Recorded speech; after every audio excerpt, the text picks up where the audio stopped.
Cher public de la plateforme Parlons Sciences Sénégal, bonjour. Encore une fois, c'est un immense plaisir pour nous de vous retrouver dans cette plateforme pour vous présenter des numéros de Parlons Sciences. Aujourd'hui, nous avons l'immense plaisir de recevoir Dr Aldiouma Sarr, qui a récemment soutenu une brillante thèse de doctorat unique à l'Université Cheikh Anta Diop de Dakar dans la spécialité génétique des populations. Sa thématique de recherche a porté sur la caractérisation morphométrique et génétique des populations de Cytophilus zea maïs, infestant des variétés de maïs cultivées en Afrique de l'Ouest et en Afrique centrale. Voilà un peu la thématique de Dr Aldiouma Sarr. Merci beaucoup d'avoir accepté notre invitation. Est-ce que, docteur, vous pouvez un peu revenir sur la problématique de votre étude? Merci, madame. C'est un honneur pour moi d'être votre invité sur Parlons Sciences. La plupart des pays d'Afrique, en particulier ceux d'Afrique de l'Ouest et d'Afrique centrale, se sont fixés comme objectif d'augmenter les rendements des cultures vivrières par la promotion des semences de nouvelles variétés pour l'atteinte d'une sécurité alimentaire et nutritionnelle. Cependant, si la sécurité alimentaire signifie produire suffisamment en quantité et en qualité, cela nécessite un stockage et une conservation pour une utilisation au fur et à mesure. Cependant, pendant ce stockage, les récoltes sont attaquées par des insectes ravageurs, comme le sarrasin du maïs qu'on appelle le Cytophilus zea maïs. Le sarrasin du maïs peut entraîner des pertes allant de 30 à 56% en 3 et 8 mois de stockage. Donc il est primordial de connaître le sarrasin du maïs pour élaborer des méthodes de lutte adéquates pour une gestion de ces populations. C'est dans ce contexte que nous avons mené cette étude. Merci beaucoup, Dr Aldiouma, d'avoir très bien posé la problématique de votre travail. Dr Aldiouma, quels ont été les objectifs fixés dans le cadre de la réalisation de cette étude? Merci. L'objectif général de cette étude est de contribuer à la connaissance des populations infestantes des sarrasins du maïs afin d'améliorer les conditions de stockage du maïs.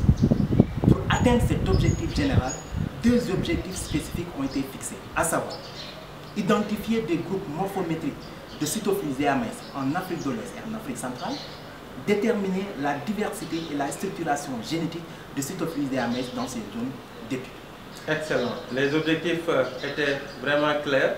L'approche méthodologique qui a permis vraiment d'atteindre les objectifs qui ont été fixés dans le cadre de cette étude. Quelle a été l'approche méthodologique? Pour atteindre ces objectifs spécifiques, plusieurs activités ont été menées qui consistent à faire un échantillonnage en Afrique de l'Ouest et en Afrique, un échantillonnage du maïs en Afrique de l'Ouest et en Afrique centrale.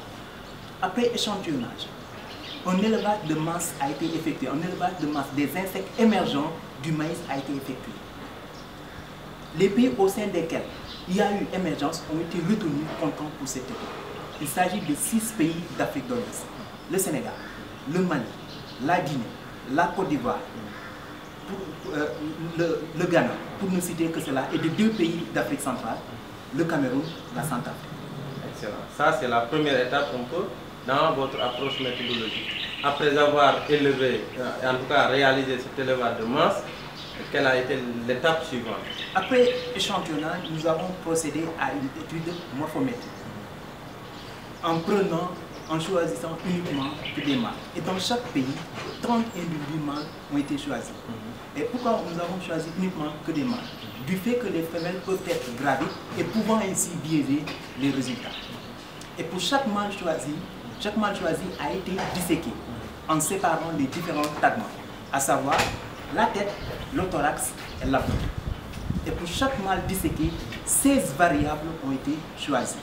Et après mensuration, nous avons procédé à des analyses statistiques afin de voir est-ce qu'il y a des groupes morphométriques en fonction des variétés ou bien il y a des groupes morphométriques en fonction des pays.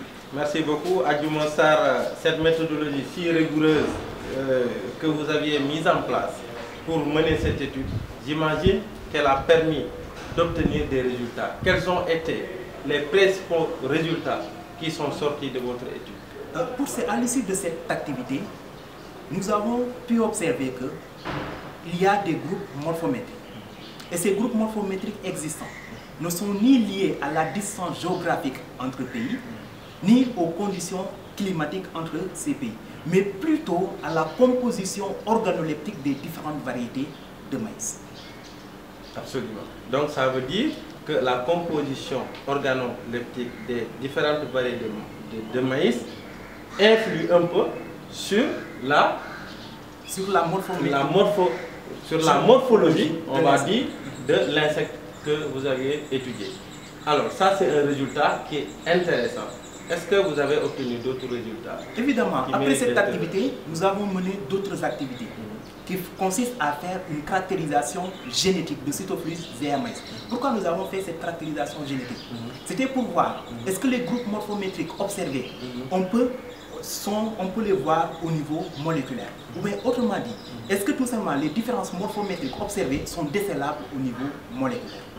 Et pour cela, nous avons fait une étude génétique. Nous avons fait une extraction d'ADN des individus des différentes populations. Et après extraction, nous avons mené plusieurs analyses. Et à l'issue de ces analyses, nous avons vu qu'il y a une structuration en fonction des pays, mais non en fonction des variétés de maïs. Absolument. Et là, on voit qu'au niveau moléculaire et au niveau morphométrique, on a l'impression qu'il n'y ait pas de concordance. Cet aspect-là, comment vous pouvez l'expliquer? Évidemment, ces résultats nous ont permis de constater qu'il n'y a pas de concordance entre la caractérisation morphométrique et la caractérisation génétique. Comment peut-on expliquer cela? Cela s'explique par le fait que tout simplement, la composition organoleptique des variétés de maïs agit directement sur la morphologie de l'insecte. Mais son action sur l'aspect génétique se fait à long terme. Dans le temps. Se fait dans le temps. Absolument. Merci beaucoup, Dr Argument. J'imagine que vous avez élaboré des recommandations pour aider un peu dans la prise de décision. Est-ce que vous pouvez un peu nous parler en 30 secondes sur les recommandations? Au terme de cette étude, nous recommandons aux différents pays d'Afrique de l'Ouest et d'Afrique centrale, où il existe des échanges commerciaux de maïs, d'élaborer des politiques respectant des normes d'hygiène, afin de limiter le flux génétique entre les populations d'insectes. En limitant le flux génétique entre les populations d'insectes, on diminue la diversité génétique dont dépend la survie des populations d'insectes. Excellent. Merci beaucoup, Dr Argument. Un mot à l'endroit de votre encadrant, des gens qui vous ont soutenu dans le cadre de cette thèse.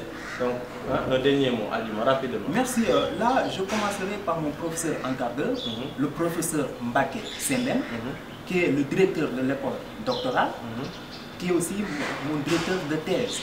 Mais si, à travers lui, donc je remercierai aussi l'équipe James J.Cobb pour le soutien inestimable, parce que ce travail est l'œuvre d'une équipe, d'un travail d'équipe.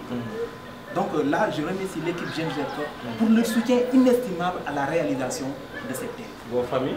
Et mais aussi, je n'oublierai pas aussi ma moitié, ma femme. Aussi, je n'oublierai pas aussi les gens qui ont beaucoup investi sur mes études, tels que mes parents. Merci beaucoup, Dr Argument Sarr. En tout cas, nous vous souhaitons une très bonne continuation. Vraiment, nous vous félicitons pour ce travail extrêmement important que vous avez réalisé. Dr Argument, juste une dernière question. Ce travail vous a pris combien d'années? Ce travail m'a pris au max 5 années. 5 ans. 5 ans vraiment de recherche. Donc voilà ce que Dr Argument a fait. Toutes nos félicitations. Et je rappelle, pour l'avoir très bien côtoyé, c'est quelqu'un qui est très dynamique, très discipliné, très engagé. Il est également professeur de lycée. Donc ces élèves, je sais que vraiment, ils vont, à partir désormais, ils vont en tout cas vous prendre comme modèle. Je sais qu'ils étaient dans ce cas, mais aujourd'hui, avec la présentation de votre thèse, ils seraient beaucoup plus fiers. Et il faut tout simplement se mettre dans la dynamique. Il faudrait tout simplement travailler pour réussir votre vie. Encore une fois, toutes nos félicitations. C'était ça un peu, cher public de la plateforme Parlons Sciences Sénégal. À très bientôt pour un prochain numéro. Merci beaucoup.